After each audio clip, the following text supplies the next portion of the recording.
الحمد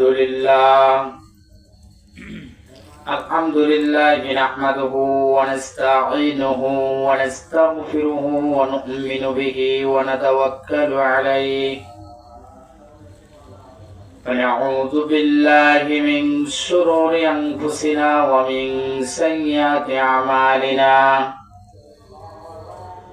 من يهدي الله فلا مضل له ومن يضلله فلا هادي له وأشهد أن لا إله إلا الله وحده لا شريك له ونشهد أن سيدنا وحبيبنا ومولانا محمدا عبده ورسوله الذي أرسله بالحق بشيرا ونذيرا وداعيا إلى الله بإذنه وسراجا منيرا فقد قال الله تعالى في كلامه المجيد وفي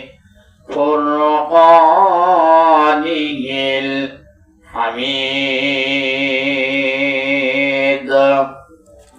সকলে জবান খুলে পড়ুন আউযু বিল্লাহি মিনাশ শাইতানির রাজিম বিসমিল্লাহির রাহমানির রাহিম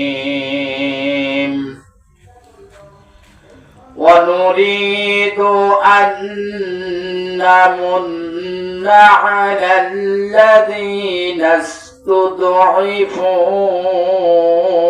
في الأرض ونجعلهم أئمة ونجعلهم الوارثين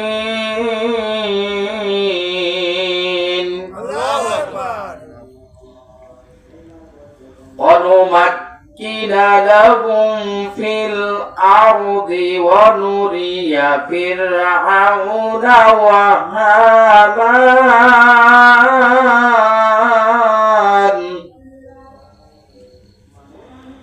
فرعون وهامان وجنودهما منهم ما كانوا يحذرون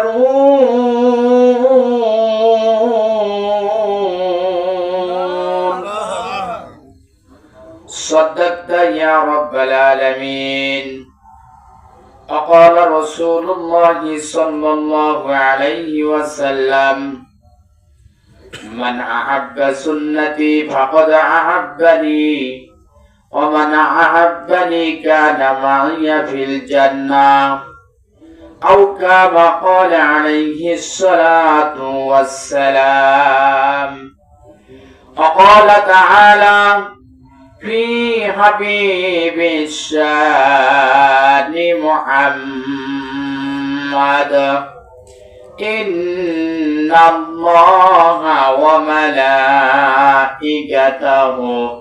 يصلون على النبي يا أيها الذين آمنوا صلوا عليه وسلموا تسليما اللهم صل على سيدنا مولانا محمد وعلى آله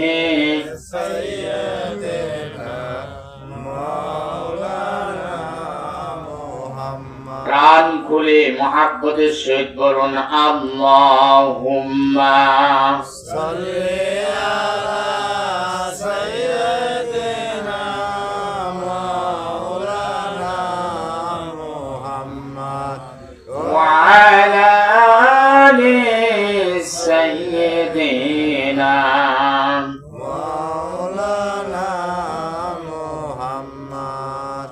জানাজার পড়েছি নামাজ, দিয়েছি কত দাফন, ঠিক কিনা? কত জানাজার পড়েছি নামাজ, দিয়েছি কত দাফন। কোথায় যেন আছে আমার, কোথায় যেন আছে আমার তৈরি সাদা কাফন। কত জানাজার পড়েছি নামাজ, দিয়েছি কত দাফন। কত জানাজার পড়েছি নামাজ, দিয়েছি কত দাফন। আমার দড়ি বান্ধায় আছে কোন শেখিয়া ঘাটে, কোন মসজিদে এলানো হবে শোয়া হবে শেষ ঘাটে। জোরে বলেন করে ঠিক কিনা? আরো জোরে বলেন করে ঠিক কিনা?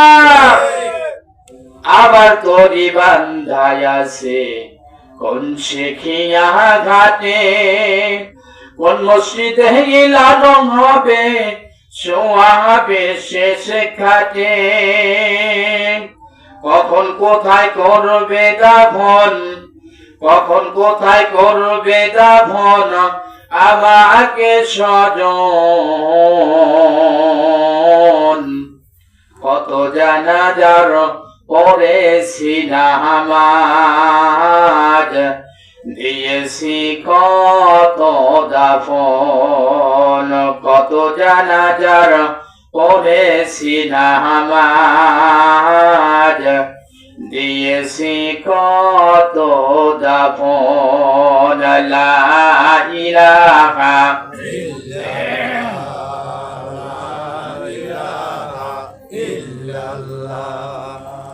লা ইলাহা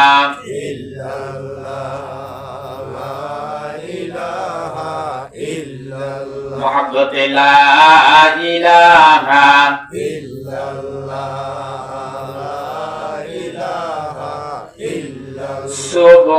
সুবহানাল্লাহ আলহামদুলিল্লাহ আল্লাহু আকবার লা ইলাহা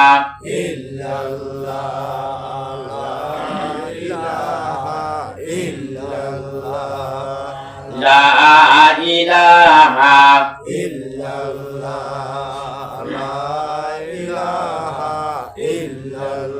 লতা গাছে কে দিল রে, লতা গাছে কে দিল রে ওই অত বড় কদম। কার আদেশে মহুমাছিরা মহুসাকে দেয় মধু। জোরে বলেন কথা ঠিক কিনা? আরো জোরে বলেন কথা ঠিক কিনা? লতা গাছে কে দিল রে ওই অত বড় কদম। কার আদেশে মহুমাছিরা মহুসাকে দেয় মধু। পাখির কণ্ঠে কে দিল রে ওই মিষ্টি মধুর গান।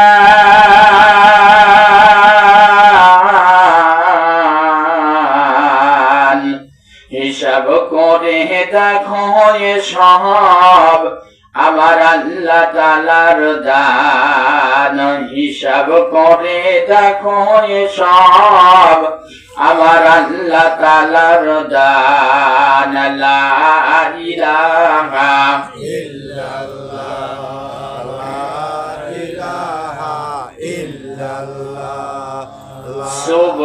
সুবহানাল্লাহ আলহামদুলিল্লাহ আল্লাহু আকবার লা ইলাহা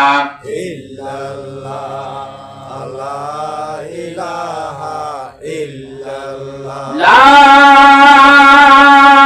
ইলাহা ইল্লাল্লাহু মুহাম্মাদুর রাসূলুল্লাহ। সকলে জবান খুলে বলি সাল্লাল্লাহু আলাইহি ওয়াসাল্লাম। মুহতারাম মুআজ্জাজ, পত্র মাহফিলে সম্মানিত জনাব সভাপতি, দিগার হযরত উলামায়ে কিরাম, আমার সামনে উপবিষ্ট দিনদার ইমানদার ইসলাম প্রেমিক আল্লাহর কোরআন প্রেমিক এক ঝাঁক তৌহিদ জনতা এবং আমার পাশে বসে আছেন আমার সম্মানিত মা এবং বোনেরা, আলোচনার শুরুতে সর্বপ্রথম মহান তাবারক তাআলার দরবারে লাখো কোটি শুকর আমরা প্রাণ খুলে আদায় করছি যে আল্লাহ সুবহানাহু ওয়া তাআলা মাহে রমজানের পরে আমাদেরকে একটি সুন্দর সুশৃঙ্খল জায়গায় কোরআনুল কারীমের মাহফিলে আমাদেরকে কবুল করেছেন। রাতের প্রথম ভাগে আল্লাহ পাক অসংখ্য মানুষের মধ্য থেকে আমাদেরকে ভালোবেসে দয়া করে ইহসান করে আল্লাহ রাব্বুল আলামিন কোরআনুল কারীমের মাহফিলে এসে বসার যে মনিব তৌফিক ইনায়েত করেছেন, সে আল্লাহ পাকের দরবারে লাখো কোটি শুকর আমরা প্রাণ খুলে আদায় করছি। এক বাক্যে বলছি আলহামদুলিল্লাহ।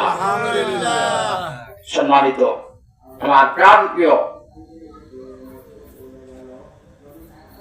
অত্যন্ত কাছের মানুষ, গ্রামের নাম চকরিপুর না, আমার মহাব্বতের মানুষ, নাদা গ্রামের মানুষ, আপনারা কি সকলে ঘুমিয়ে পড়েছেন নাকি জীবিত আছেন? ঘুমে কি বিভোর হয়ে গেছেন? এটা আসলে আলহামদুলিল্লাহ জবান যেভাবে কথা বলার ছিল, আল্লাহর প্রশংসা যেভাবে করার কথা ছিল, সেভাবে আসলে আমি আপনাদের কাছ থেকে শুনতে পারি নাই, যার কারণে এই প্রশ্নটা করলাম। বিভিন্ন জায়গায় আল্লাহর রহমতে আপনাদের নেক দোয়ার মাধ্যমে আমাদের দেশের বিভিন্ন প্রান্তরে আল্লাহ পাক এই ছোট্ট গোলামকে নিয়ে যান কোরআনের কথা বলার জন্য।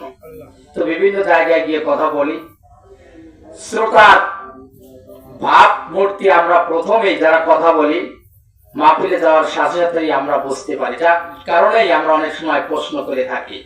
তো যাই হোক, আসলে যেভাবে প্রশংসার কথা ছিল সেভাবে আমরা প্রশংসা করতে পারি না। জোরে বলেন কথা ঠিক কিনা?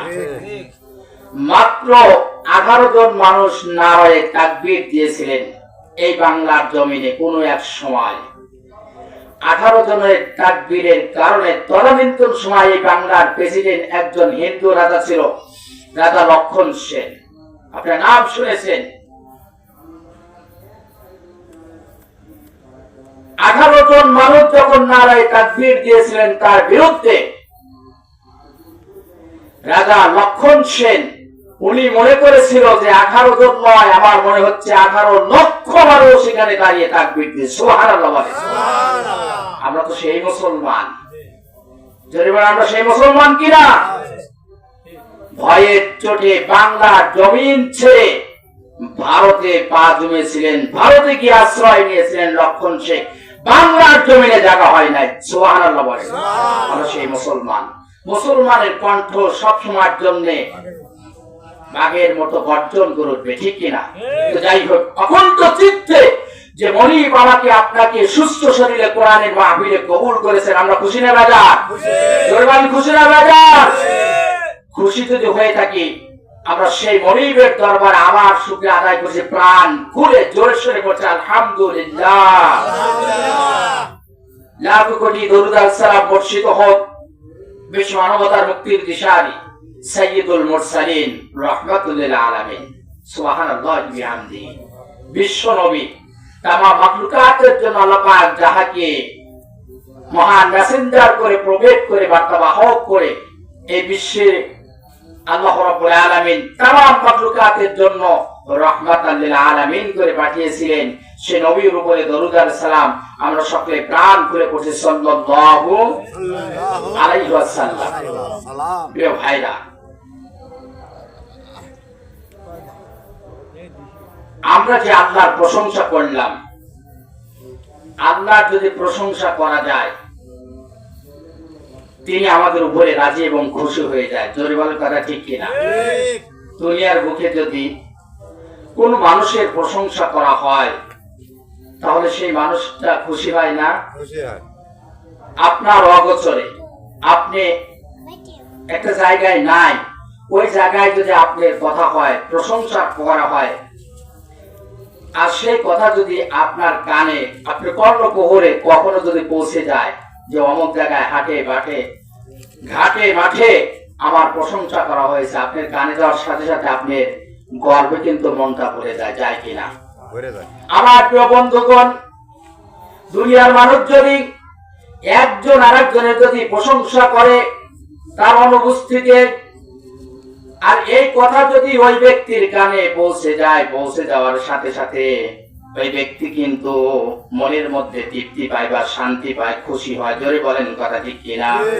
আমার প্রিয় ভাইরা, বান্দা যখন অনুরূপ ভাবে বান্দা যখন আল্লাহর প্রশংসা করে, আলহামদুলিল্লাহ, আমার আল্লাহ পাক বলেন আমি আমার বান্দার প্রতি আরো বেশি থেকে বেশি খুশি হয়ে যাই।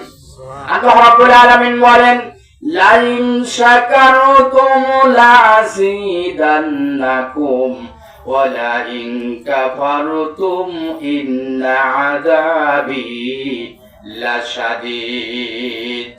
আল্লাহু আকবার। আমার প্রিয় ভাইরা, আল্লাহ রাব্বুল আলামিন বলেন যখন আমার কোন বান্দা আমার প্রশংসা করে, আমার নিয়ামতের শুকরিয়া আদায় করে, দুটি চোখ দিয়েছেন আল্লাহ পাক, এটা আল্লাহর বড় নিয়ামত। জোরে বলেন কথা ঠিক কিনা? আল্লাহর বড় নিয়ামত, দুটি চোখ দিয়েছেন, দুটি হাত দিয়েছেন, আমাকে আপনাকে সুস্থতা দান করেছেন, সর্বহালতে যে মনিব আমাকে আপনাকে ভালো রেখেছেন, কথা বলার যোগ্যতা দান করেছেন, সবই আল্লাহর নিয়ামত। জোরে বলেন কথা ঠিক কিনা? এই নিয়ামতের যখন আমি আপনি শুকরিয়া আদায় করেছি, তখন মনিব আমাকে বলে, রব্বুল আলামিন বান্দাকে তখন বলে, ও আমার বান্দা, সর্বহালতে যখন তুমি আমার প্রশংসা করো, আমি আল্লাহ পাক আমার নিয়ামত তোমার জন্য আরো বেশি থেকে বেশি বরাদ্দ করে দেই। এজন্য আমার প্রিয় ভাইরা, সর্ব অবস্থায় আমরা প্রশংসা করবো কার? আল্লাহর। জোরে বলেন প্রশংসা হবে কার? আল্লাহর। আল্লাহর প্রশংসা যদি আমরা করি, তিনি আমাদের জন্য দয়া করবেন, ইহসান করবেন। আহারে, পৃথিবীতে কত মানুষ আমরা দেখতে পাই দুটি চোখ নাই, আছে না এরকম মানুষ? আপনাদের নাদা গ্রামের সম্ভবত নাই, আছে তাই না?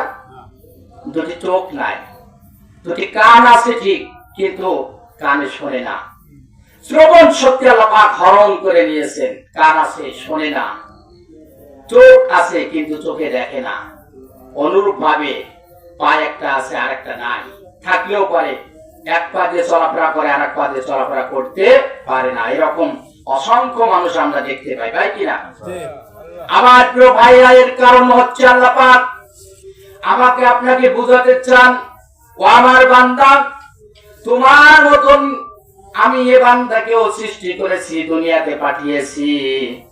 তুমি একটা বার তাকিয়ে দেখো, তোমার দুটি চোখ আছে, তোমার দুটি কান আছে, তোমার নাক আছে, তোমার মুখ আছে, সবই আছে। তোমার একটা অঙ্গ আমি আল্লাহ রাব্বুল আলামিন অঙ্গহানি করি নাই, নষ্ট করে দেই নাই। বলেন সুবহানাল্লাহ। তোমার পাশে তোমার এক ভাই, পাড়া প্রতিবেশী, আত্মীয় স্বজন, অথবা গ্রাম বা এলাকার কোন মানুষ, তাকিয়ে দেখো, কানে শোনে না, চোখ আছে দেখে, আবার চোখ থাকলেও অন্ধ, পা একটা আছে আর একটা নাই, থাকলেও সে পা দিয়ে চলতে পারে না। তুমিও আমার বান্দা, আমার ওই ব্যক্তিও আমি আল্লাহর বান্দা। কিন্তু আমি আল্লাহ রাব্বুল আলামিন একজনকে অঙ্গহানি করলাম, আর একজনকে স্বয়ং সম্পূর্ণ করে বুঝিয়ে দিলাম আমি আল্লাহ হচ্ছে সর্বক্ষমতার মালিক। ঠিক কিনা? তিনি হচ্ছেন সর্বক্ষমতার মালিক।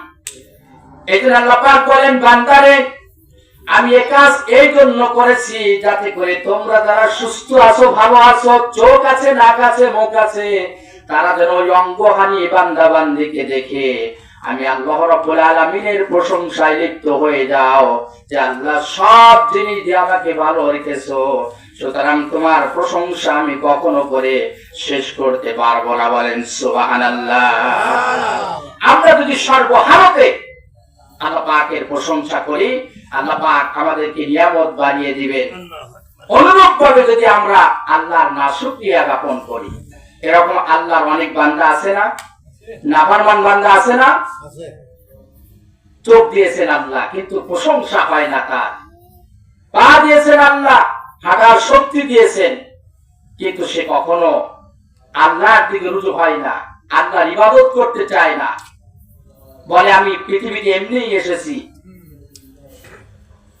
আমি এমনি মরে যাব, সুস্থ আছে আমার, বলে সুস্থ আছি, ডাক্তারের ওষুধ খেয়েছি সুস্থ আছি, আল্লাহকে ভুলে যায়। জোরে বলেন কথা ঠিক কিনা?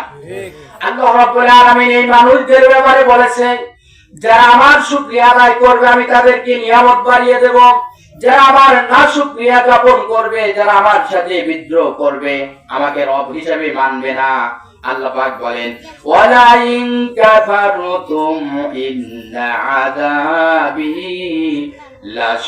লাশাদীদ। যারা আমার অকৃতজ্ঞ বান্দা হবে, যারা আমার নিয়ামত পাওয়ার পরেও আমার কৃতজ্ঞতা প্রকাশ করবে না, আমার কাছে ছোট হবে না, স্যালেন্ডার করবে না, আমার আল্লাহ পাক বলেন পৃথিবীর মানুষ তোমরা শুনে রাখো, আদালতে আখিরাতে হাসরের ময়দানে আমি আল্লাহ রাব্বুল আলামিন আমার ওই অকৃতজ্ঞ বান্দাকে জাহান্নামের মধ্যে সেদিন নিক্ষেপ করে দেব। বলেন নাউজুবিল্লাহ। প্রিয় ভাইরা, আমরা সর্বহালতে আল্লাহর কৃতজ্ঞতা বান্দা হতে চাই। জোরে বলেন কথা ঠিক কিনা? যদি আল্লাহর কৃতজ্ঞতা বান্দা হই, আল্লাহ পাক আমার আপনার উপরে ইহসান করবেন, দয়া করবেন, নিয়ামত বাড়িয়ে দিবেন। সুবহানাল্লাহ। আমার প্রিয় বন্ধুগণ, এবার আসুন আমি আপনাদের সামনে পবিত্র কোরআনুল কারীমের দুইটি আয়াত কালিমা তেলাওয়াত করেছি। কয়টি? দুইটি। জোরে বলেন কয়টি? দুইটি আয়াতে কালিমা তেলাওয়াত করেছি। আমরা জানি কোরআনুল কারীমের মধ্যে আল্লাহ পাক কয়টা সূরা নাযিল করেছে? কেউ বলতে পারবেন? 114টা। কয়টা? 114টা। আইরে আমরা কেমন মুসলমান? আপনারা কি রাগ করতেছেন? না। কেমন মুসলমান? আল্লাহ রাব্বুল আলামিন কোরআনের মধ্যে কয়টা সূরা নাযিল করেছেন এগুলো আমরা জানি না, অথচ আমরা বলি আমরা পাকা মুসলমান, ঠিক কিনা? এই দেশের 95% মানুষ আমরা জাতিগতভাবে মুসলমান, 95% মানুষ আমরা বাংলার জমিনে মুসলমান, কিন্তু আসলে প্রকৃত মুসলমানিত্ব আমাদের মধ্যে নাই বললেই চলে, ঠিক কিনা? নাকি কথা ভুল বললাম? এই মুসলমানকে যদি বলা হয় কোরআনের কয়টা সূরা আছে, অনেকেই বলতে পারবে না। কোরআনের সূরা কয়টা ভাগে বিভক্ত করা আছে, অনেকেই বলতে পারবে না। জোরে বলেন কথা ঠিক কিনা? অথচ মুসলমান সেজে আমরা বসে আছি, সিরাতে আর সূরাতে মুসলমান হয়ে আছি। আসলে প্রকৃতি মুসলমান আমরা আজও হতে পারি না। কথা বাস্তব কিনা? আমার প্রিয় ভাইরা, তাহলে আমরা জানলাম পবিত্র কোরআনুল কারীমের মধ্যে আল্লাহ পাক তার বান্দার জন্য 114 খানা সূরা এই কোরআনের মধ্যে নাযিল করেছে। জোরে বলেন কথা ঠিক কিনা? কয়টা সূরা? 114টা সূরা আল্লাহ পাক কোরআনুল কারীমের মধ্যে বান্দার জন্য নাযিল করেছেন, মানুষের জন্য নাযিল করেছেন। এর মধ্যে আমি আপনাদের সামনে যে সূরা থেকে দুইটা আয়াত তেলাওয়াত করেছি, এই সূরার নাম হচ্ছে সূরাতুল আল কসস। কি সূরা? একটু জোরে বলেন কি সূরা? সূরাতুল আল কসস। এই সূরাটা পবিত্র কোরআনুল কারীমের সূরার ধারাবাহিক হিসেবে 28 নম্বর সূরা সূরাতুল আল কসস। কত নম্বর সূরা? জোরে বলেন কত নম্বর সূরা? 28 নম্বর সূরা হচ্ছে সূরাতুল আল কসস। এই সূরাটা আছে 20 নম্বর পারায়। কত নম্বর পাড়ায়? 20 নম্বর পাড়ায়। আমরা জানি পবিত্র কোরআনে 114টা সূরার মধ্যে আল্লাহ পাক দুই ধরনের সূরা নাযিল করেছেন। একটা হচ্ছে মাক্কি সূরা আর একটা হচ্ছে মাদানী সূরা। কি সূরা? একটা হচ্ছে মাক্কি সূরা আর একটা হচ্ছে মাদানী সূরা। রাসূলের হিজরতের পূর্বে মক্কায় ছিলেন তিনি 13 বছর। কত বছর? 13 বছর ছিলেন নিজের মাতৃভূমিতে মক্কায় নগরে। এই মক্কায় যতদিন ছিলেন 13 বছর নবুয়তি জিন্দেগিতে যে সূরাগুলো নাযিল হয়েছে সেই সূরাকে বলা হয় মাক্কি সূরা। কথা কি বোঝা যাচ্ছে? আমি আপনাদের একটু গুছায় বোঝার চেষ্টা করতেছি যাতে করে আলোচনা আপনাদের বুঝতে সহজ হয়। প্রিয় ভাইরা, তো বলতেছিলাম পবিত্র কোরআনুল কারীমের সূরাগুলো দুইটা ভাগে বিভক্ত। একটা হচ্ছে মাক্কি সূরা, একটা হচ্ছে মাদানী সূরা। রাসূলের 13 বছর ছিল তার মাতৃভূমিতে নবুয়ত জিন্দেগিতে যে সূরাগুলো নাযিল হয়েছে সেগুলোকে বলা হয় মাক্কি সূরা। আর রাসূল যখন হিজরত করে মদিনায় গেলেন, মদিনায় যাওয়ার পরে যে আয়াত যে সূরাগুলো নাযিল হলো সেগুলোকে বলা হয় মাদানী সূরা। সুবহানাল্লাহ বলেন। সুবহানাল্লাহ। বুঝতে কি কষ্ট হচ্ছে? তাহলে মাক্কি এবং মাদানী সূরাগুলো আমরা জেনে নিলাম। তো এই মাক্কি সূরা হচ্ছে 92টা। কয়টা? 92টা, মতান্তরে 86টা। আর মাদানী সূরা হচ্ছে 22টা। কয়টা? 22টা। মাদানী সূরা হচ্ছে 22টা, মতান্তরে 28টা হচ্ছে মাদানী সূরা। তো সেই সূরার আমরা 28 নম্বর সূরা থেকে দুইটা আয়াতে কালিমা তেলাওয়াত করেছি। সূরাতুল কসস, এই সূরাটা হচ্ছে মাক্কি সূরা। এই সূরা কি সূরা? মাক্কি সূরা। মাক্কি সূরা আল্লাহ রাব্বুল আলামিন তিনটা জিনিসের আলোচনা করেছেন। কয়টা জিনিসের? জোরে বলেন, কয়টা জিনিসের? তিনটা জিনিসের আলোচনা করেছেন মাক্কি সূরায়। তার এক নাম্বার হচ্ছে তাওহীদ সম্পর্কে আলোচনা করেছেন। কি সম্পর্কে? তাওহীদ, অর্থাৎ আল্লাহর উপর ঈমান আনার জন্য মক্কাবাসীকে দাওয়াত দিয়েছে বিশ্বনবী। সুবহানাল্লাহ বলেন।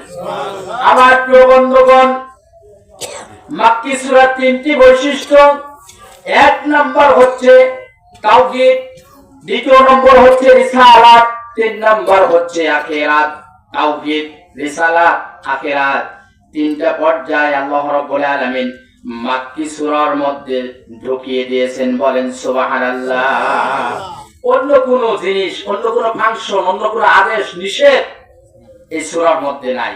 যেমন মাদানী সূরার মধ্যে আছে আমার আপনার ব্যক্তি জীবন, পারিবারিক জীবন, সামাজিক জীবন, রাষ্ট্রীয় জীবন, আন্তর্জাতিক জীবন, কেস, তারপরে আপনার মামলা, মোকদ্দমা, সুদ ঘুষ সম্পর্কে, হজ যাকাত সম্পর্কে, মাহে রমজান সম্পর্কে, নামাজ সম্পর্কে সবকিছু এ টু জেড বর্ণনা করা হয়েছে মাদানী সূরায়। সুবহানাল্লাহ বলেন।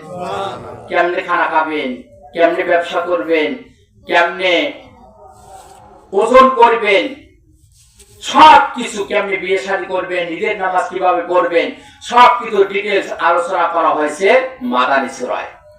মাক্কি সূরায় এগুলো আলোচনা করা হয় নাই। মাক্কি সূরায় শুধু মানুষকে দাওয়াত দিয়েছেন তিনটা বিষয়ের উপরে। কয়টি বিষয়?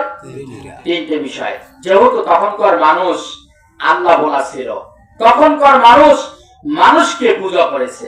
নাউজুবিল্লাহ বলেন। মানুষকে মানুষ পূজা করেছে, চন্দ্রকে পূজা করেছে আমার প্রিয় ভাইরা, গাছকে পূজা করেছে, পানিকে পূজা করেছে, পাথরকে পূজা করেছে। কথা বাস্তব কিনা? এখন আমরা দেখতে পাই আমাদের সমাজে, দেখা যায় আমাদের দেশের মধ্যে সংখ্যালঘু যারা আছে, বিশেষ করে হিন্দুরা যারা আছে, তারা এই জিনিসগুলো পূজা করে থাকে। জোরে বলেন, কথা ঠিক কিনা? মূর্তি পূজা করে, গাছ পূজা করে, পানি পূজা করে, তারপরে আপনি পাথর পূজা করে, করে না? আমার প্রিয় বন্ধুগণ, মক্কাবাসীদের চরিত্র ছিল, মক্কাবাসীদের কাজ ছিল, তাদের কর্ম ছিল এগুলো। তারা মনে করছে বট গাছ এটাই তারা রব মনে করেছে, পাথরকে রব মনে করেছে, পানিকে রব মনে করেছে, আগুনকে রব মনে করেছে, এই জন্য এই জিনিস থেকে তাদেরকে সরানোর জন্য রব্বুল আলামিন সর্বপ্রথম তাওহীদের দাওয়াত দিয়েছেন তার নবীর মাধ্যমে। জোরে বলেন সুবহানাল্লাহ। আল্লাহ রাব্বুল আলামিন তার নবীকে বললেন, নবী আপনি এক আল্লাহর দাওয়াত দেন, আপনার উম্মতদেরকে, আমার বান্দাদেরকে বলো, ও পৃথিবীর মানুষ, তোমাদের জন্য তুলসী গাছ কখনো পূজনীয় হতে পারে না, পাথর তোমাদের রব হতে পারে না, চন্দ্র তোমাদের রব হতে পারে না, সূর্য তোমাদের খোদা হতে পারে না। এগুলো সব হচ্ছে আল্লাহর মাখলুকাত। এগুলি কি? জোরে বলেন, এগুলি কি? সব হচ্ছে আল্লাহর মাখলুকাত। সুতরাং একটা মাখলুকাত আর একটা মাখলুকাতের কখনো প্রভু বা খোদা হতে পারে না। আমার প্রিয় ভাইরা, কথা কি বোঝা যাচ্ছে? মক্কার মানুষগুলো এগুলোর মধ্যে বিবর্ত ছিল। এগুলোর থেকে সরানোর জন্য বিশ্বনবী বললেন, হে দুনিয়ার মানুষ, এসো আমরা এক আল্লাহর ইবাদত করি, যে আল্লাহ ছাড়া কোনো মাবুদ নাই। সুবহানাল্লাহ বলেন। অর্থাৎ আল্লাহর দাওয়াত দিলেন, এক আল্লাহর ইবাদত করতে হবে। আল্লাহ হচ্ছে একজন। কয়জন? একজন। আর তারা মনে করেছে পাথর আল্লাহ, গাছ আল্লাহ, তারপরে পানি আল্লাহ, তারপরে চন্দ্র আল্লাহ, সূর্য আল্লাহ, বহু খোদা তারা মনে করেছে। সেখান থেকে আল্লাহ রাব্বুল আলামিন তার রাসূলের মাধ্যমে বললেন, নবী আপনি বলে দেন আল্লাহ হচ্ছে এক। আল্লাহ কয়জন? আল্লাহ হচ্ছে একজন।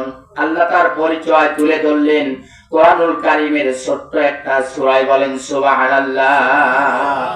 আল্লাহ রাব্বুল আলামিন বলেন, নবী আপনি বলুন, কুল হুয়াল্লাহু আহাদ আল্লাহুস সামাদ লাম ইয়ালিদ ওয়া লাম ইউলাদ ওয়া লাম ইয়াকুল লাহু কুফুয়ান আহাদ। সুবহানাল্লাহ বলেন। আমার প্রিয় ভাইরা, মক্কার বাসীরা আল্লাহ সম্পর্কে যখন রাসূলকে বলল যে আল্লাহ সে কেমন, আল্লাহ কয়জন, আল্লাহ দেখতে কেমন, আল্লাহর পরিচয় কি, এসব সম্পর্কে যখন রাসূলের কাছে প্রশ্ন করলেন, তখন আল্লাহ পাক তার নবীকে বললেন, নবী আপনি বলে দেন কুল হুয়াল্লাহু আহাদ, আল্লাহ হচ্ছে এক। আল্লাহ কয়জন? আল্লাহ হচ্ছে একজন। তোমরা মনে করেছো অসংখ্য খোদা, আসলে অসংখ্য খোদা নয়। আমার আপনার মনিব, আমার আপনার রব, তিনি হচ্ছেন একজন। কয়জন? তিনি হচ্ছেন একজন। তার কোনো শরীক নাই, তিনি আয়েব শূন্য, তিনি অভাব শূন্য। তার কোনো স্ত্রী নাই, পুত্র নাই, সন্তান নাই, কেউ নাই। তাকে কেউ জন্ম দেয় নাই, তিনিও কাউকে জন্ম দেন নাই। সুবহানাল্লাহ বলেন। ছোট্ট একটি সূরার মতো আল্লাহ পাক তার সমস্ত পরিচয়গুলো তুলে ধরেছেন। সুতরাং মক্কার মানুষদেরকে নবী বললেন, এসব কিছু ছেড়ে দিয়ে সেই আল্লাহর ইবাদত করো, যে আল্লাহ ছাড়া কোনো মাবুদ নাই। আমার প্রিয় ভাইরা, এক নাম্বার দাওয়াত হচ্ছে তাওহীদের, আল্লাহর উপর ঈমান আনার জন্য। দ্বিতীয় নম্বর দাওয়াত হচ্ছে আল্লাহ রাব্বুল আলামিন বললেন, পৃথিবীর মানুষরে, তোমাদের জন্য আমি যে মানুষটাকে পাঠিয়েছি এটা কোনো সাধারণ মানুষ নয়। আমি আল্লাহ রাব্বুল আলামিন আমার রাসূলকে তোমাদের জন্য নবী এবং রাসূল করে পাঠিয়েছি। বলেন সুবহানাল্লাহ।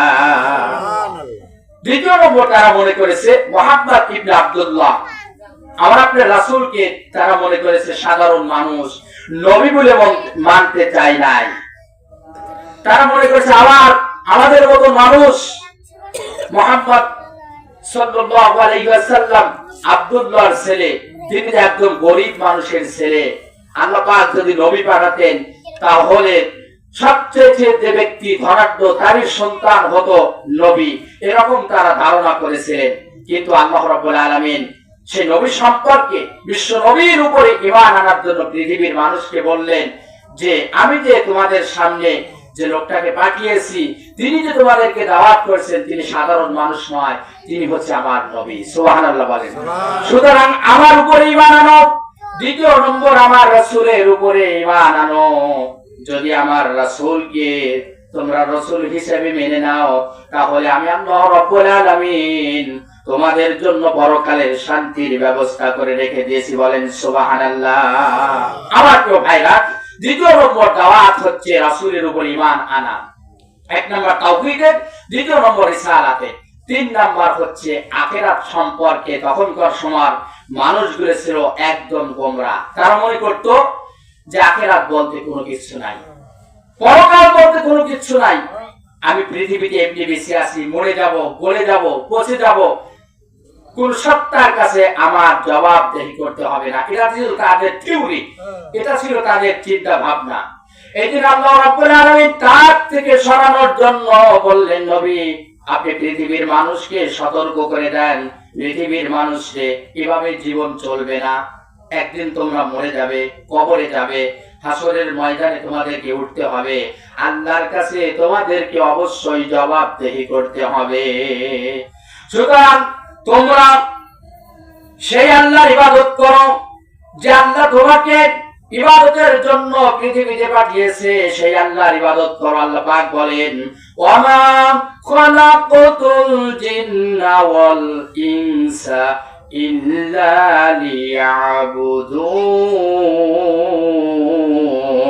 লিয়াবুদুন। আমার প্রিয় ভাইরা, আল্লাহ পাক বলেন, আমি মানুষ এবং জিনকে এই পৃথিবীতে পাঠিয়েছি কেবলমাত্র শুধুমাত্র একমাত্র আমার ইবাদত করার জন্য, অন্য কিছুর জন্য নয়। এই জন্য বিশ্বনবী বলেছেন, পৃথিবীর মানুষরে হাসরের ময়দানে আল্লাহর সাথে তোমাদেরকে উঠতে হবে, আল্লাহর কাছে জবাবদেহি করতে হবে। আর তোমরা যদি গুনাহের কাজ করো জাহান্নামে যেতে হবে, তোমরা যদি নেক আমল করো তাহলে তোমাদের জন্য আল্লাহ পাক জান্নাতের 8টা দরজা খুলে দিবেন। বলেন সুবহানাল্লাহ। সুতরাং তোমাদেরকে কবরে যেতে হবে, হাসর উঠতে হবে, মিজানের সামনে তোমাদেরকে দাঁড়াতে হবে। দুনিয়া নেক আমল এবং বদ আমল তোমাদের সেদিন জাস্টিফাই করা হবে। এরপরে জান্নাত অথবা জাহান্নাম তোমাদের আছে, সেখানে তোমাদেরকে থাকতে হবে। সুতরাং পৃথিবীতে তোমরা যেভাবে চলছো এভাবে চলা ঠিক হবে না। আখিরাতের উপর ঈমান আনো। আমার প্রিয় ভাইরা, এই 3টা বিষয়ের উপরে মাক্কি সূরাগুলো নাযিল করেছেন আল্লাহ রাব্বুল আলামিন। দৃষ্টান্ত স্বরূপ অনেক আল্লাহ পাক কাহিনী কিসসা তুলে দিয়েছেন। আমরা যে সূরাটা 2টা আয়াত কালিমাতে রদ করেছি, সূরাতুল আল কসস, এই কসস শব্দের অর্থ হচ্ছে ঘটনা, কাহিনী, গল্প, ইতিহাস। সুবহানাল্লাহ বলেন। কসস শব্দের অর্থ হচ্ছে এটাই। তো সেই মানুষগুলো যখন মানতে চায় নাই, তখন আল্লাহ পাক দৃষ্টান্ত নিয়ে এসেছে। রাসূলকে যখন মানতে চায় নাই, তখন আল্লাহ রাব্বুল আলামিন বলেন, আমার নবীকে যারা নবী বলে মানতে চাচ্ছ না, তোমরা শুনে রাখো, তোমাদের আগে হাজার হাজার পূর্বে আমি এমন ঘটনা ঘটিয়েছিলাম। মূসা আলাইহিস সালাতু ওয়াস সালাম নামে একজন নবী ছিল। আমরা সবাই নাম জানি কিনা? মূসা আলাইহিস সালাতু ওয়াস সালাম নামে একজন নবী পাঠিয়েছিলাম বনি ইসরাইল বংশে। আর তখনকার সময় একজন প্রেসিডেন্ট ছিল যিনি খোদাই দাবি করেছিলেন। জোরে বলেন, তার নাম কি? ফিরআউন। সেই সময়ে সেই নবীর সাথে বিদ্রোহ ঘোষণা করেছিল ফিরআউন। ও মক্কার মানুষেরা, যারা আজ আমার নবীর সাথে বিদ্রোহ ঘোষণা করছো, আমার নবীর উপর ঈমান আনছো না, নবীর কথাগুলো যারা মানছো না, তোমরা শুনে রাখো, তোমাদেরকে আমি একটা এক্সাম্পল দিচ্ছি। সুবহানাল্লাহ বলেন। দৃষ্টান্ত দিচ্ছি, ঘটনা শোনাচ্ছি। তোমাদের আগে হাজার হাজার বছর পূর্বে আমি এই পৃথিবীতে বনি ইসরাইল বংশে একজন নবী পাঠিয়েছিলাম। তার নাম ছিল মূসা আলাইহিস সালাতু ওয়াস সালাম। আর সেই সময়কার একজন বাদশা ছিল ফিরআউন। তিনিও আমার নবীকে যেমন তোমরা মানতেছো না, ওই ফিরআউনও এবং তার কওমের মানুষগুলো মূসা আলাইহিস সালাতু ওয়াস সালাম যে আমি পাঠিয়েছিলাম নবী, তো এই নবীর উপরে তারা বিশ্বাস স্থাপন করতে পারে না। আমি তোমাদেরকে সেই কাহিনী শোনাচ্ছি, কিন্তু হাজারো পরিকল্পনা করে, হাজারো ষড়যন্ত্র করে তারা কেউ ঠেকায় রাখতে পারে নাই। আজও তোমরা মক্কার মানুষেরা আমার নবীকে যতই জাদুকর বলো, যতই পাগল বলো, যতই মিথ্যাবাদী যাই কিছু বলো না কেন, আমি আল্লাহ রাব্বুল আলামিন আমার দ্বীন, আমার কোরআন, আমার ইসলামকে আমি পৃথিবীতে প্রতিষ্ঠিত করব। দুনিয়ার কোন মানুষ সেটা ঠেকাতে পারবে না। জোরে বলেন সুবহানাল্লাহ। প্রিয় বন্ধুগণ, সেই জন্য দৃষ্টান্ত স্বরূপ আল্লাহ পাক মূসা আলাইহিস সালাতু ওয়াস সালামের ঘটনাটা তুলে ধরলেন মক্কাবাসীর কাছে। হাজার হাজার বছর পূর্বের কথা, তোমরা ছিলে না, তোমরা তখনকার ইতিহাস জানো না। আমি আল্লাহ পাক তোমাদেরকে শোনাচ্ছি। তার কারণ হচ্ছে তোমরা আমার রাসূলের সাথে শত্রুতা করো না। মুসা আলাইহিস সালাতু ওয়াস সালামকে আমি যখন পৃথিবীতে পাঠাবো, যে আয়াতটা আপনাদের সামনে আমি তেলাওয়াত করেছি, তাফসীর কিন্তু আস্তে আস্তে সামনের দিকে অগ্রসর হচ্ছে।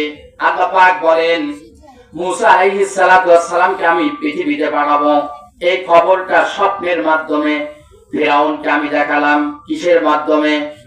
জোরে বলেন কিসের মাধ্যমে?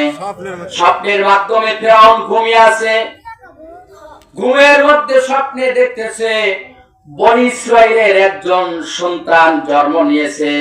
জন্ম নেওয়ার পরে সেই সন্তান বড় হয়ে আমার যে রাজপ্রাসাদ আছে, আমার যে ক্ষমতা আছে, আমার ক্ষমতা কেড়ে নিয়ে আমার এই প্রেসিডেন্টের জায়গায় সেই সন্তান এসে বসেছে, আমার গদিটা সে দখল করেছে। বলেন সুবহানাল্লাহ।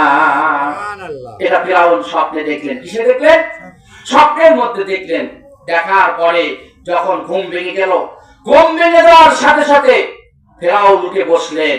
বসার পরে তার শরীর ঘেমে যাচ্ছে। আমি কি দুঃস্বপ্ন দেখলাম! শত শত বছর ধরে আমি যে প্রেসিডেন্টগিরি করে আসছি, আমি ঘোড়ায় দাবি করেছি, আমার এই যে শান শওকত অট্টালিকা গাড়ি বাড়ি নারী দিয়ে সারা পৃথিবীটা আজ আমার কবজার মধ্যে ধরে রেখেছি, আর আমার এই সম্মান নাকি, আমার এই কর্তৃত্ব নাকি নষ্ট হয়ে যাবে বনী ইসরাইল বংশের ছেলের কাছে। এই চিন্তায় সে একদম অসুস্থ হয়ে যাচ্ছে, বেকার হয়ে যাচ্ছে।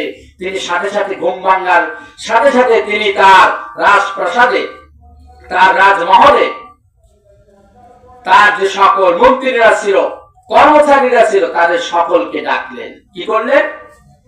কর্মচারীদেরকে ডাকলেন, সেনাবাহিনীদেরকে ডাকলেন, কাদের মানুষদেরকে ডাকলেন, জ্ঞানী গুণী সকলকে ডাকলেন। ডাকার পরে বললেন, আমি একটা ভয়ঙ্কর স্বপ্ন দেখেছি। তোমরা যারা আমার পাশে আছো, আমার মন্ত্রীরা যারা আছো, যারা কর্মচারী আছো, তোমরা আমার এই স্বপ্নের তাবির করো। আমি এরকম একটা স্বপ্নে দেখেছি, স্বপ্নের মধ্যে দেখলাম বনী ইসরাইল থেকে একজন সন্তান জন্ম নিয়েছে এবং সেই সন্তান বড় হয়ে আমার সব কর্তৃত্ব কেড়ে নিয়েছে। এই কথা যখন তার রাজমহলে সকলের সাথে মন্ত্রী সভায় যখন এই কথা তিনি পেশ করলেন, তখন জ্যোতিষীরা যারা ছিল, গণকরা যারা ছিল, ভবিষ্যৎ যারা বর্ণনা করেছে, সে সকল মানুষগুলো বলল, মহারাজ, এই স্বপ্নের তাবির হচ্ছে বনী ইসরাইল বংশে একজন সন্তান জন্ম নিবে, নেওয়ার পরে সেই সন্তান বড় হয়ে আপনার বাদশাহী নষ্ট করে কেড়ে নিবে এবং সেই বাদশা হবে, অল পৃথিবীর বাদশা হবে সেই সন্তান। বলেন সুবহানাল্লাহ। আমার প্রিয় ভাইরা, এই কথা বলার সাথে সাথে ফিরাউন বলল, এটা কখনো হয় না, হতে পারে না, কখনো আমি হতে দেব না। সুতরাং আমি তোমাদেরকে আজ থেকে আদেশ করলাম, বনী ইসরাইলের নারী এবং পুরুষ যেন কখনো দুজন এক জায়গায় না হতে পারে। তার কারণ তারা যদি স্বামী স্ত্রী এক জায়গায় হয়, বনী ইসরাইলের মানুষগুলো, তাহলে সেই সন্তান জন্ম নিবে, এর দ্বারা আমার রাজপ্রাসাদ সব তছনছ করে দিবে। ভাইরা জোরে বলেন কথা ঠিক কিনা? এখন সে হাজার হাজার বছরের সাথে আমাদের দেশের যদি একটু কম্পেয়ার করে দেখি, আমাদের দেশেও কিন্তু এরকম ঘটনা হয়ে গেছে, হয়ে যায় না? একটু যদি চিন্তা করে দেখেন, কথা ছড়ছে, কথা আসে, মাখনে আসে গিয়ে, ঠিক কিনা? আমি কিন্তু বলতে চাচ্ছিলাম না, ইতিহাস আমাদেরকে বলাচ্ছে, ইতিহাস সাক্ষী দিচ্ছে। আমাদের এই দেশে আমরা দেখেছি বিগত সময় একজন প্রেসিডেন্ট একটা দুইটা বছর নয়, 17টা বছর এই দেশটা শাসন করেছে কিনা? কোন প্রেসিডেন্ট করেছে আপনারা ভালো জানেন। আরে বনী ইসরাইলের মতন তিনিও চিন্তা করেছিলেন, আমার এই গদি, আমার এই প্রেসিডেন্ট গিরি যেন কেউ কেড়ে নিতে পারে না। কথা বাস্তব কিনা? আমার এই আয়াতের সাথে দেখেন 100 ভাগ মিলে গেছে। ফিরাউন চেয়েছিল মুসা যেন কখনো জন্ম না নিতে পারে, আমি জন্ম নিতে দেব না, আমার ক্ষমতা কেড়ে নিতে দেব না, এর জন্য যা কিছু দরকার সব কিছু আমি করব। জোরে বলেন কথা ঠিক কিনা? আমাদের দেশের সরকারও চেয়েছিল আমার এই ক্ষমতা যেন কেউ কেড়ে নিতে পারে না, 41 সাল পর্যন্ত টার্গেট দিয়েছিল। জোরে বলেন কথা ঠিক কিনা? কিন্তু আমার আল্লাহ পাক বলেন পৃথিবীর মানুষের সর্বক্ষমতার মালিক হচ্ছে আমি আল্লাহ। সুবহানাল্লাহ বলেন। সর্বক্ষমতার মালিক কে? আরেকটু জোরে বলেন কে? সর্বক্ষমতার মালিক আমার আল্লাহ পাক বলেন রব্বুল আলামিন। ও পৃথিবীর মানুষে আমি যেটা পরিকল্পনা করি সেটা কেউ ঠেকা রাখতে পারে না। ওয়ামাকারু ওয়ামাকারাল্লাহ আল্লাহু খায়রুল মাকিরিন। আল্লাহু আকবার। তোমরা পরিকল্পনা করো, আমিও পরিকল্পনা করি। তোমরা যত পরিকল্পনা করো না কেন, আমি আল্লাহ রাব্বুল আলামিন তোমাদের সব পরিকল্পনা নস্যাৎ করে দিয়ে আমি যেটা পরিকল্পনা করি আমার পরিকল্পনায় বিজয় হয়ে যায়। বলেন সুবহানাল্লাহ। ঠিক কি না? পরিকল্পনা করেছিলাম আমি কখনো রাজত্ব ছেড়ে দেব না। এর জন্য হাজার হাজার আলেমদেরকে রিমান্ডে নিয়েছে। কথা বলে বাস্তব কিনা? মানুষদেরকে পাখির মতো গুলি করে হত্যা করেছে, ফাঁসির কাস্টে ঝুলিয়ে অসংখ্য আলেমদেরকে হত্যা করেছে। জোরে বলেন কথা ঠিক কিনা? যাতে করে আমার কর্তৃত্ব কেউ কেড়ে নিতে না পারে। কিন্তু ওই মনিব আল্লাহ পাক বলেন ফি তুগয়ানিহিম ইয়ামাহুন, আমি ক্ষমতা দেই আর আমি রশি ঢিল দিতে থাকি, দেখি তুমি কতটুকু করতে পারো। আমার প্রিয় ভাইরা, এরকম যখন মানুষের উপরে ফেরাউন যখন নির্যাতন নিপীড়ন এর রোলার স্টিম চালিয়ে দিল, আল্লাহ পাক তখন চিন্তা করলেন ফেরাউনের কর্তৃত্ব কেড়ে নেব আর আমি যে নবীকে পাঠাবো, আমি আমার নবীকে এবং আমার দ্বীনকে অবশ্যই জমিনে প্রতিষ্ঠিত করব। বলেন সুবহানাল্লাহ। এই জন্য ফিরাউন মুসাকে আসতে দিবে না। আল্লাহ পাক বলেন আমি আস্তে আস্তে তাকে পাঠাবো এবং আমি অবশ্যই সেই মুসার হাতে তোমাকে লাঞ্ছনা গঞ্জনা করে পৃথিবীর থেকে বিদায় করে দেব। বলেন সুবহানাল্লাহ। আমরাও দেখেছি বাংলার জমিনে হাজার হাজার আলেমের উপরে নির্যাতন নিপীড়ন চালিয়েছে, সাধারণ মানুষগুলোকে নির্যাতন নিপীড়ন করেছে। আরে তারপরেও আমার আল্লাহ পাক বললেন আমি এমন কৌশল করলাম। 41 সাল পর্যন্ত টার্গেট দিয়েছিল, কিন্তু আল্লাহ পাক বলেন আমি তার আগেই তোমার গতিকে খতম করে দেব। ঠিক কিনা? 41 সাল নয়, 2024 সালে এসে আল্লাহ রাব্বুল আলামিন আবাবিল নামক এক জাত যুবক পাঠিয়ে দিলেন। সুবহানাল্লাহ বলেন।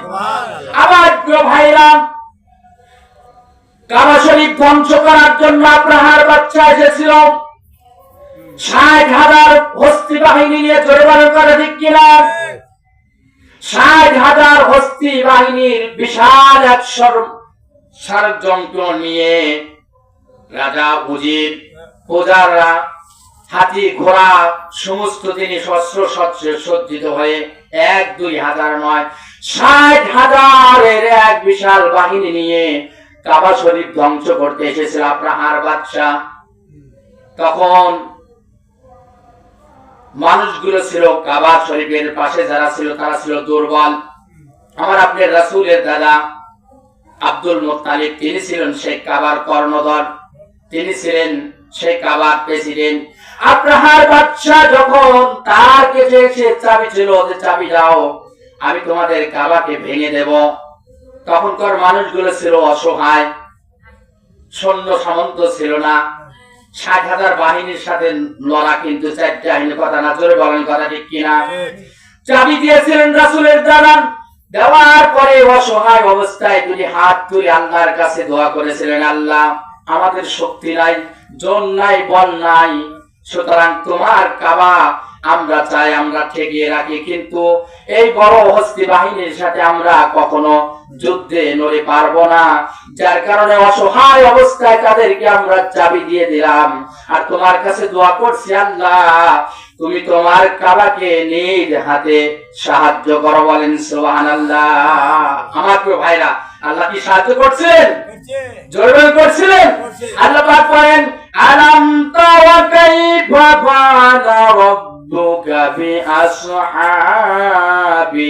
ফিল। নবী আপনি কি দেখেন নাই আমি সেই বিশাল হস্তি বাহিনীর সাথে আব্রাহার বাদশার সাথে কি আচরণ করেছিলাম আপনি কি দেখেন না? আমি সেই আল্লাহ আছি, সুবহানাল্লাহ বলেন। তাদের পরিকল্পনাকে আমি নস্যাৎ করে দেই নাই। আলাম ইয়াজআল কাইদাহুম ফি তাদলিল, তাদের সমস্ত কলাকৌশল আমি সব নস্যাৎ করেছি। তায়রুনা আবাবিল তারমিহিম বিহিজারাতিন মিন সিজ্জিল, তাদের উপরে আমি ঝাঁকে ঝাঁকে পাখি পাঠিয়ে দিলাম, আর সে পাখির মুখের উপরে পায়ের সাথে আমি কঙ্কর সৃষ্টি করে দিলাম, দিয়ে দিলাম পাথর, এমন পাথর দিলাম পোড়া মাটির পাথর। আমি ওদিকে যেতে চাচ্ছি না, বিস্তারিত বর্ণনা করলে অনেক সময় হয়ে যাবে। সংক্ষেপে বলছে আল্লাহ পাক বলেন, যাকে যাকে পাখি আমি পাঠিয়ে দিলাম আবাবিল, যাকে যাকে পাখি যখন তাদের সামনে পাঠিয়ে দিলাম, সেই পাখির ঠোঁটের উপরে এবং পায়ের উপরে আমি এমন বোম শেষ করে দিলাম, তাদেরকে এমন মারা মারলো একদম গরু যেমন ভুসিগুলো খায়, খড়গুলো খাওয়ার পরে যখন চাবিয়ে থেতরা থেতরা করে একদম পাটার মতো নিষ্পিষিত করে ফেলে, আমি আল্লাহ রাব্বুল আলামিন তাদের উপরে আমার সেই আবাবিল নামক পাখি পাঠিয়ে তাদেরকে সেরকম করে নস্যাৎ করে দিলাম। বলেন সুবহানাল্লাহ। সে আল্লাহ আছে কিনা? জোরে বল, সে আল্লাহ আছে কিনা? আমার প্রিয় ভাইরা, সারা দেশের মানুষ আন্দোলন করলো, দল মত নির্বিশেষে আন্দোলন করলো, তাকে নামানোর জন্য অনেক আন্দোলন হয়েছে, হয় নাই? সব ব্যর্থ। সবাই তখন চিন্তা করলো, আল্লাহ একে আর আমরা নামাতে পারলাম না, এ আর মনে হয় কোনোদিনও নামবে না, মরার আগ পর্যন্ত মনে হয় গদি ছেড়বে না। জোরে বলেন কথা ঠিক কিনা? কিন্তু ওই যে আব্দুল্লাহ বাবা অর্থাৎ রাসূলের দাদা আব্দুল মুত্তালিব যখন বলেছেন, আল্লাহ আমরা আর পারলাম না, তুমি যা খুশি করো, তোমার কাবা তুমি রক্ষা করো, আল্লাহ পাক বললেন তোমরা সরে যাও, আমি আল্লাহ রাব্বুল আলামিন আমার কাবাকে আমি নিজ হাতে সাহায্য করব, টিকিয়ে রাখবো। সুবহানাল্লাহ বলেন। অনুরূপভাবে আমাদের দেশের মানুষ যখন আন্দোলন করে ব্যর্থ হয়ে গেল, তখন বলল, আল্লাহ তুমি তোমার এই বাংলার জমিনটাকে তুমি ঠেকিয়ে রাখো, এত নির্যাতন এত নিপীড়ন আর আমরা সহ্য করতে পারছি না। আল্লাহ রাব্বুল আলামিন বলেন, তোমাদের ক্ষমতা, তোমাদের বল, তোমাদের অস্ত্র